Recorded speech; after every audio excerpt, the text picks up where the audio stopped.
Welcome to the Pregnant Bitches podcast. I'm Jessie. And I'm Amanda. And we're just a couple pregnant bitches navigating motherhood together. Hey guys, welcome back to the Pregnant Bitches podcast. I'm sitting here looking at Jessie and laughing that we both showed up Literally today in matching outfits, something in the air. Even though it's kind of sunny today, it's like nice in Toronto. I'm cozy. And we're dressed perfectly for today's topic, which is let's bring it back to pregnancy and postpartum, because everyone, even if you've had one kid, two kids, no kids, somehow everyone still wants to listen to a pregnancy and postpartum episode. We got a lot of questions from you guys, so we're going to answer them here.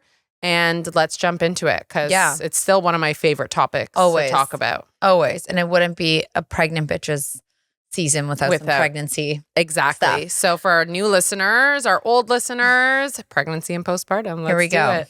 Okay. So the first question was, what are some milestones and stages of pregnancy? What should I expect? I'm a first-time mom. Give me some pregnancy tips. There was a lot of questions around this. So I think both of us followed this. I would say the best thing I did was download like a really good app that walks you through the stages of each week so that you kind of know how your body should be changing, what symptoms are normal, what symptoms might be scary. Like there are some symptoms that not symptoms, there are some things that go on with your body that are like totally normal, like swelling or like obviously people know nausea, like night sweats. But there's some weird ass ones. Yeah, like what are some weird ones? That was actually another my question. Second, I had metallic taste in my mouth in the beginning. Like it was disgusting. That like dizziness, like what's going on? It's all your hormones like moving, your body's shifting. What other weird ones? The dreams. The dreams are really fucked up. I had that with both. Yeah. Especially right before you even finding out you're pregnant. Like the crazy dreams that we had. I know. The night sweats are really gross and weird. Yeah. And then you also have like, I think your body changing and thinking what you're going to look like pregnant versus what you actually are. Like in my head, I thought I was going to look how I looked 9 months pregnant at month like 4. Yeah. And really, in baby 1, I did not look pregnant till like month 7. Yeah. Like until 20 weeks, I was like flat. Like obviously it was like mushy a little bit, but I wasn't flat. I didn't have a bump. I didn't have a bump. I probably got my bump around like 6 months. Around 6 months is like, oh, okay, bump. Second time around, that bump shows as soon as you pee on a stick. Like I literally was like, I'm fully pregnant. Like everyone's going to tell. But for sure, not the first time. Like it's the first time your body's doing this. It has like no idea. It has no idea what's going on, and it needs time to like move those muscles, like prepare. Totally. So I would say do that. I used Baby Center. I don't know. It had the fruits of the week. I think Huckleberry also has, and the Flow app. Right. The Flow app, once you become pregnant, gives you the option to take you into, you're pregnant now. Here are the stages of pregnancy. Interesting. So I've used that app for everything. Okay. And then the other thing I would say to prepare is to read like the right books. I think there's a lot of books out there that, or like even Instagram accounts or whatever, that it can give you information, but like either scary information, too much information, I wouldn't say the wrong information, but just like the right tone to like your personality. Like I didn't want like your pregnancy is like so strict and you have to do this. I wanted to understand like what I could and couldn't do and why. Mom writing a book. Yeah. Or you're coming to listen to a podcast where it's moms who have gone through it and they're going to give it to you straight. Yeah. I was just talking to someone actually this morning. She's pregnant. And she was like, I didn't know that the beginning was going to be so hard. She goes, none of my friends told me that the beginning, especially like when you're nauseous or you're not telling people yet till like the 14-week mark, because like it's just a thing. Yeah. That it's so fucking hard and you really feel alone.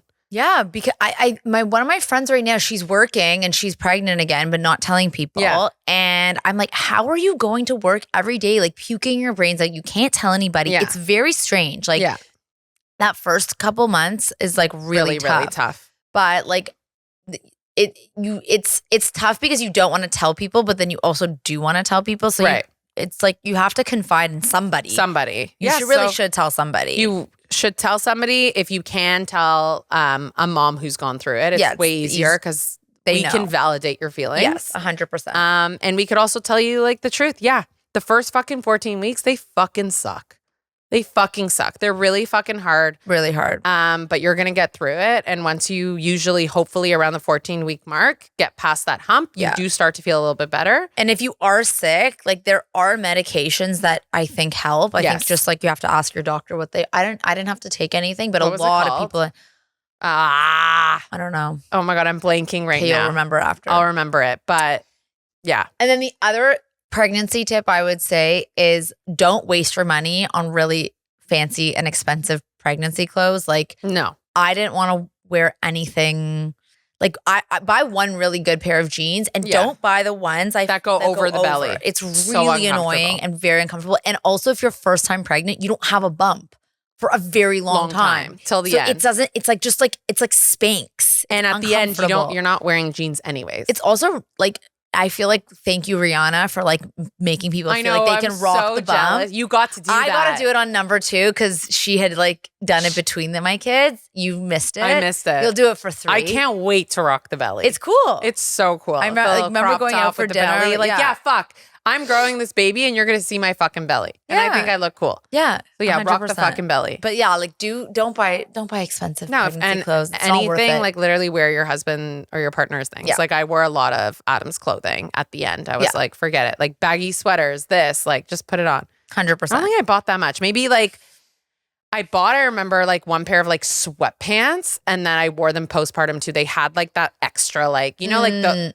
that went over, but it was like soft going over. Yeah, not spandex. No, and I can't wait. Buy the jeans that are like go under the belly. And then, just buy bigger stuff that you can also wear after. Exactly. Okay, you kind of spoke about this in a recent episode, but like what are some tricks to getting pregnant? Oh my God, I wanted you to, someone wrote us and I thought it was so funny. I'm going to read it. Someone wrote to us, have you guys tried socks during the 2-week wait? I'm reading this. I had to look this up. It says some even continue to keep their feet extra warm during the whole 2-week wait in the hopes that it will help the embryo implant. It's important to be comfortable. I thought that was so funny. What is they saying? They're saying you have to wear socks after. So we've talked about this and I do talk about it all the time, going back to like my mom being like, don't sit on a cold surface. Don't cold plunge if you're trying to have a baby. Don't get the area where your baby's going to be sitting in cold. This is supposed to be warm. Okay. So this woman who wrote to us, it's so funny, wore socks. Yes, because you're supposed to keep everything warm. They also tell you like, make sure if you're wearing socks to go over your ankles. Like anything that's like exposed, like you're not supposed to be doing. That's what they say. You're supposed to keep like your womb warm. But like your feet can make your womb cold? Yes, they can. Yes, because remember they tell you like keep your kids' feet warm because all the heat comes from the head and the feet. Interesting. Yeah. That's how your body circulates. I think I've turned into like a scientist. Okay. But so tricks. So with my first, I didn't get pregnant. It took us 9 months. I've tried everything in the fucking book. I tried the ovulation sticks. I turned to seed cycling, which I thought was very cool. You just really have to be committed. You can go onto Google and type in seed cycling for your cycle. You can do it if you're not even trying for a kid. It's kind of just telling you the proper seeds to be ingesting during that phase. Don't know if that's what worked, but you could try seed cycling. That's the number one thing with all these things is you don't actually know what worked. No, I can't tell you that because I seed cycle, I got pregnant with Arlo because I never seed cycle and I got pregnant with Ace. Right. But I tried everything. Also, like when you're in it, when you're like 6, 7, 8 months in it, you're like, I'm going to try anything. But the temperature, which like we talked about in, I think, a previous episode about the Oura Ring, now that they have that option, I did do the temperature. I had a thermometer and I temperature tracked to see when I ovulated. And then I knew I was pregnant. And that's why I checked earlier. I think I was like 9 or 10 days post ovulation because my temperature didn't drop. So after you ovulate, if you are pregnant, and you are staying pregnant, your temperature stays up for a while. So I like had an inkling like, oh my God, like I think I'm pregnant because my temperature hasn't dropped. Interesting. So that's a big thing also if people want to try. And now the Oura Ring, or they do have just temperatures that also can sync to these apps. Right. Honestly, they gave us so many resources now. If you can use them, use them. Use the Oura Ring, use the thermometer, use your apps. Smart. But also be very in tune with your body. Yes. Like now, if I looked at you, I'm like, Jessie, do you know when you ovulate? You're going to look at me and say, yep, I know exactly when I ovulate. I know exactly when it's coming. I think that's the biggest thing. Like so many of us were on the pill for so many years that like we really were out of tune with our body. And only once we got off the pill did we realize like, this is what I can feel ovulation. Yes. Like the day I ovulated, when I tried for my second, I told my husband, I was like, if we have sex today, we will get pregnant. 100% I feel it. Yes. He was like, are you sure? I'm like, I feel ovulation. I know it's ovulating. So I would say like, if you're trying and you've like not gone off the pill for a long amount of time, like maybe you need to just like get back into tune with your body. And also I think stress is a huge deterrent to getting pregnant. And I think the more stressed you are, the less likelihood you're going to get pregnant. Yeah. In addition to all the things you're doing of temperature, making sure you track your ovulation, making sure you're having sex around your ovulation time, like you yourself have to be calm and chill. Yeah. Otherwise, it's not going to happen. It's not going to happen. I agree. Basically, someone said to me, like, you're making an inhospitable environment for a baby. Like, nobody wants to go into like stress. They want to go into like a warm, chill vibe. So that's and obviously easier said than done, because I'm sure there's so many of you who are listening or are just starting where it's like, shut the fuck up. Like, stop telling me if I just like relax, I'm going to get pregnant. Yes, we are telling you. It's try true. And relax and you will get pregnant. It's true. It's literally true. I do agree with you. It's annoying when people say that. 100%. But like it genuinely is true. It happened to both of us. Yes. Like the day I stopped stressing was the time that that's just honestly, if you want to get pregnant, go out with your husband or partner and go have a crazy night out on the town and go home and have passionate sex and you will get pregnant. Yeah. That's your best chance. Sex? Yeah, we went out for our anniversary. There you go. The whole weekend. I don't even remember.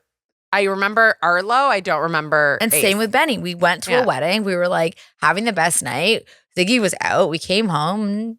Here comes Benny. There you go. Here he is. Okay. What is your pregnancy skincare routine? That was a question we got? Yeah. So you're really asking me? I don't know. I didn't do anything. Skincare routine. So like rubbing alcohol. Maybe this is not. We're not the best people to answer this question. I didn't do anything. Yeah, honestly, I had some rubbing alcohol. I'll never forget when my girlfriends came over and she's like, "Maybe let's do a mask. Let's do like a nice mask." And I remember like putting like a finger here, a finger here, and she's like, "You have to put it all over your face." Just avoid all the harsh products. Like maybe the question was about your belly too. About my belly. Well, like pregnancy skincare. No, that's all bullshit. I'm sorry. That is all fucking bullshit. Your stretch marks and all that is jeans. It's all jeans. I agree. They're like, don't waste your money on that. I agree. I got the tummy butter. It's such fucking bullshit. It doesn't, you don't get a stretch mark. No. If you don't have, like, I know people that did jeans. All the things. Jeans. Got stretch marks still. I did nothing and got no stretch marks. It's your genes. If you're lucky, maybe it's Maybelline, maybe you're born with it, whatever the fuck. Like you're born with it.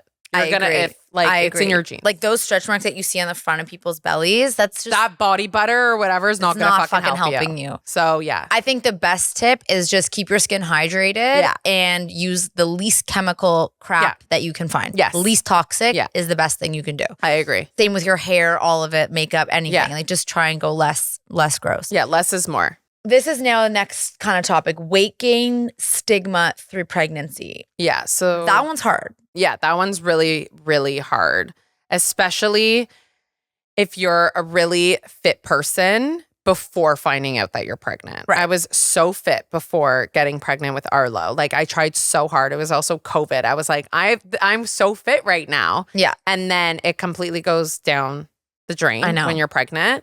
And then I got pregnant again. So I didn't lose the last 10 pounds. So that was also really hard because I was already starting.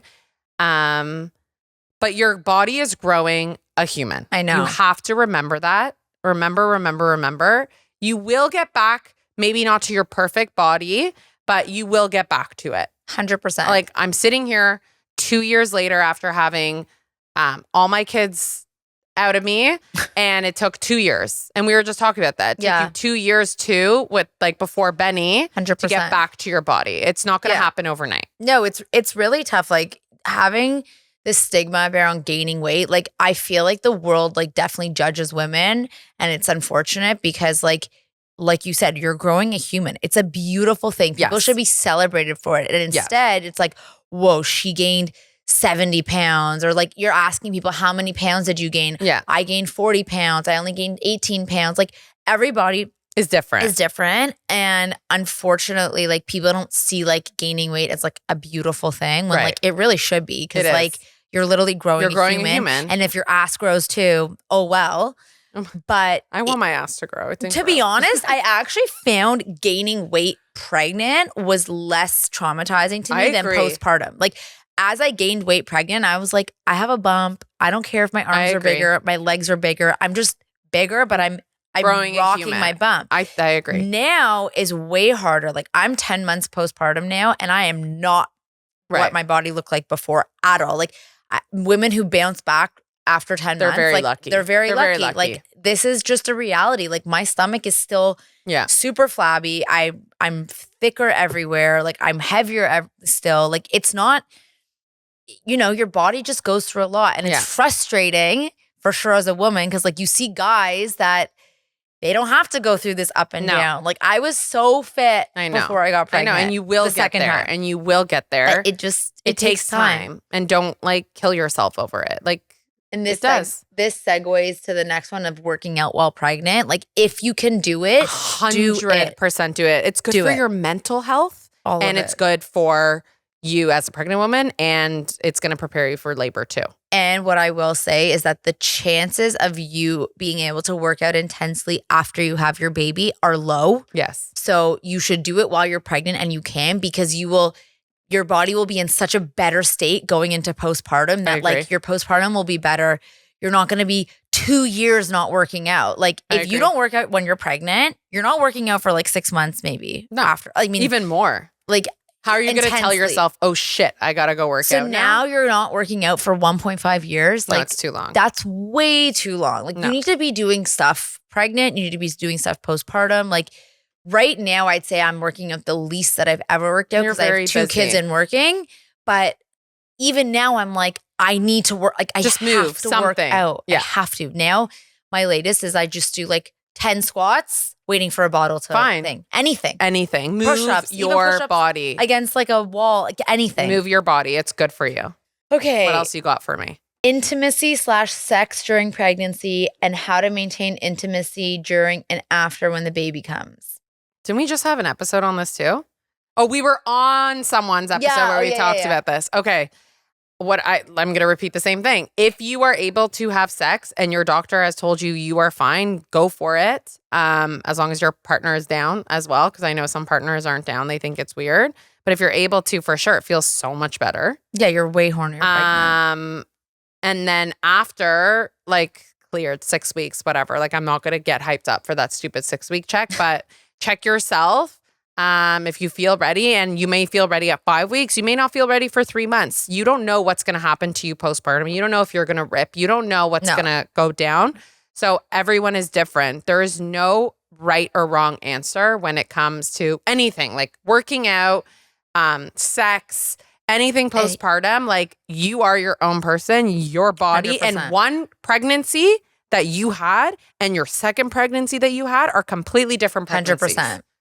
It's like you're doing it all over again, and the experience, like while useful in your brain, is not usually applicable. Exactly. It's very different. So if you're able to do it, do it. Like my thing is, you're probably going to want to have sex more pregnant than your husband. Yes. Unless your husband has a weird pregnancy fetish, which I don't know many that do. But like my husband was like, this is weird. I'm going to touch the baby. I'm like, I'm sorry to tell you. Your dick is not that big. You're not touching the baby. You're not going up in a ramp. Like you have to like turn a corner. Yeah, it's not happening. It's not. But I think it's like the bigger you get, it's more the more they can see the baby and moving. The baby's moving well, and the baby's like elbowing, and you can see a hand or a knee. It's weird. It's weird. So it is what it is. But I would say post, it's not that like, for me, it wasn't the vagina as much healing. It was like your postpartum body, like you feel gross. You don't feel like you're in your own skin. Like your boobs are leaking, your stomach is fat. and gross. Like your hormones are fucked. You're sweating. You have BO. Like just the whole thing is just gross. But like if you can do it, you'll feel good after. Yeah, like my best tip is honestly get drunk and rip the Just Band-Aid. do it. Once you rip Just the do Band-Aid it. once, you'll feel better and you'll be able to do it easier. But like it might take time to build it back up. Yeah. And your partner just has to be patient. Like, I agree. Don't push you to do something too soon because then it's going to make you like off. I like this. I like this one. How to be happy for your friends getting pregnant when you're not. Did I jump the gun here? No.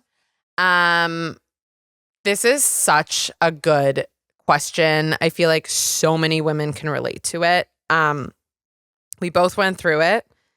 We were at a time where all our friends around us, we were like in it. And like Instagram, every day you open it. Oh, I'm pregnant. Yeah, it was very, very hard. Obviously, you are so happy for your close friends. Don't really give a shit about the ones that you're not close friends with. That's going to like irritate you. It's life. It's really, really hard. If you need to get off social media for your mental health, take a break. I remember crying when I saw some of these posts when we were like 7 or 8 months in. I was like, why is not happening to me? And then one of my best friends got pregnant and she called me. And I remember we were in the Bahamas, COVID, and I was so happy for her. But it happened on the first shot.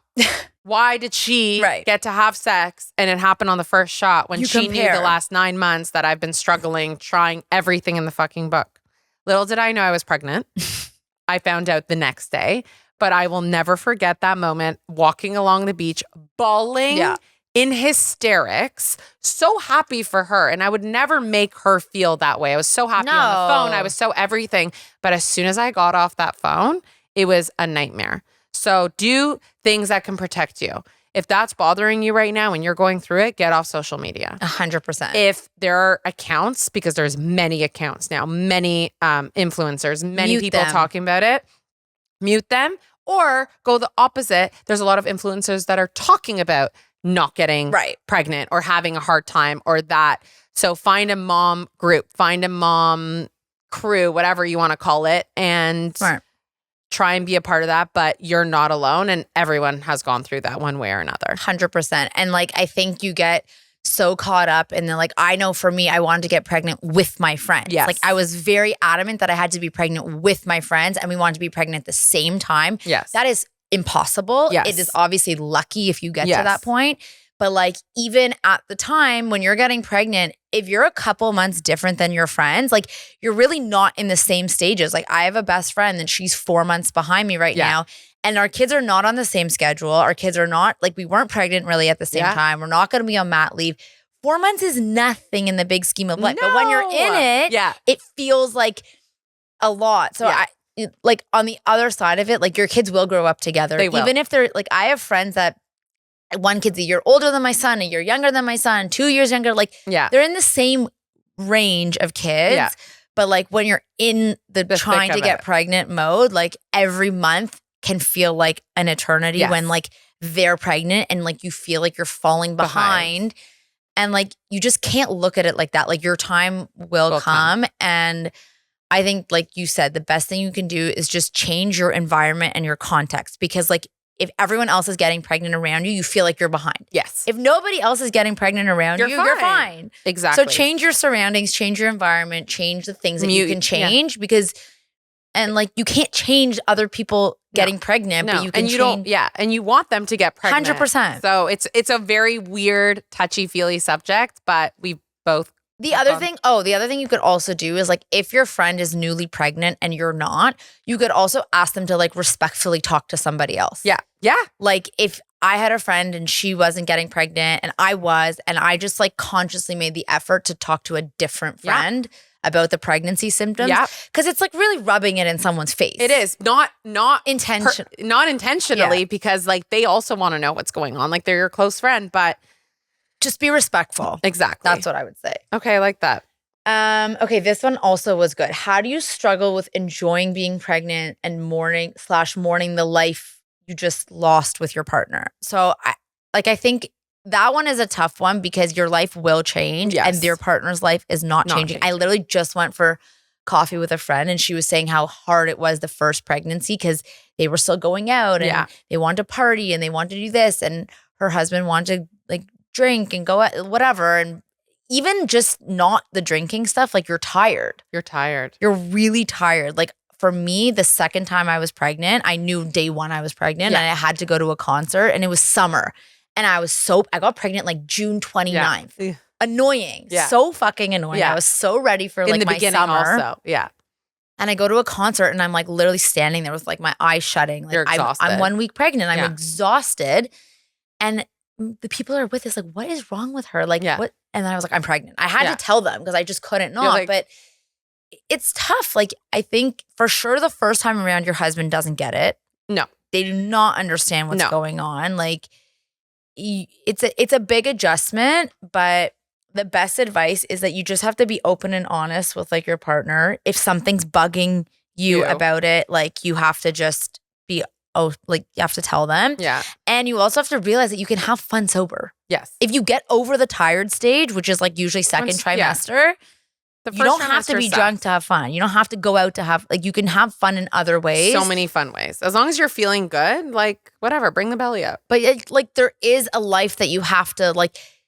But you know that going into it. Like your life is never going to be the same. It's going to get better. I think it's better. It's just a different phase of life that you're in. But you're never going back to how you were before. That first pregnancy is much harder than the subsequent ones. Because the first one, you're really changing your whole life. The second one, you're already in kid zone. You're kid zone. Like it doesn't matter. Like you're already like have sleepless nights. You're in it. Like it is what it is. The first one is definitely But the first one is like you went. Like on a Monday, you were out with friends. On a Thursday, you're pregnant. You're pregnant. And not even that, even the postpartum part of that is also the big shift where like you can't just like run out and get a coffee. You have a kid at home. Right.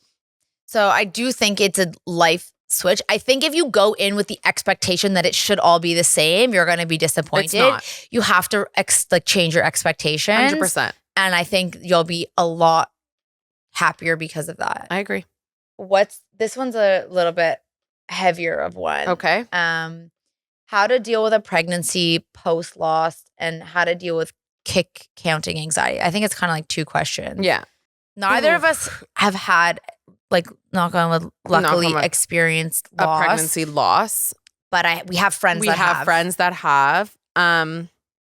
It's a very touchy subject. I totally understand the anxiety surrounding the entire thing.